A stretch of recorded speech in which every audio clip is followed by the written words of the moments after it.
This is my Kershaw Tanto blade. My name's David and this is my review. I bought this knife as kind of an everyday carry and something that I could carry around with me while I was at work because I worked at a paper mill. I needed something that I could use to like open up boxes or like pry stuff off and everything. And I bought this knife because I thought it would do a good job. When I was looking for knives, I was looking at Kershaw's first because I knew Kershaw made really high quality knives at a really good price point.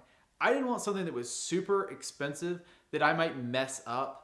I didn't want anything that was like Damascus or anything crazy like that. I've had a couple of Microtechs and everything in the past, and honestly, I just haven't really used them.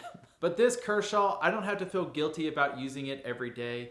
I'm not gonna really mess it up. It's not super collectible or anything, but you know what? I really kind of like the way this knife looks. Kershaw makes really high quality knives, and there's no reason to be ashamed about carrying a Kershaw. They're absolutely great blades. And in fact, I feel like any knife snob will respect you for carrying a Kershaw. One of the reasons why I gravitated to this style knife was because of the Tanto tip. Tanto tips are known for being incredibly strong compared to a conventional curved kind of knife tip. Another thing I really liked about this blade was the serrations. This allows me to kind of saw through heavy materials such as heavy plastics that are kind of harder to get through that my knife just can't cut right through. Another great thing about this serration is it's going to last for a really long time because this Kershaw is made with a really nice high-grade metal. The handle is made mostly of aluminum, which has these little rubberized patches here, and it kind of feels like grip tape you'd have on a skateboard, but a lot softer because it's rubberized. In terms of sharpness, I've had this knife for about 10 years now, and it's still able to cut through paper pretty well without having sharpened it.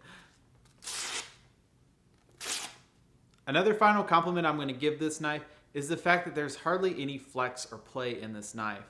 Like you can kind of bend it back and forth, and this thing just feels rock solid all around. It also has this like really kind of nice analog kind of 90s-ish kind of design where it's like just a little bit, a couple highlights. I really like the logo here and everything. All in all, just fantastic knife. I love this thing. It has so much utility and is such a good design. This Kershaw knife has a really solid, well-built, spring-assisted action. I like this knife so much, I actually own 2 of them. So if you're looking for an EDC knife, or just a knife to use in your everyday life, this Kershaw is fantastic.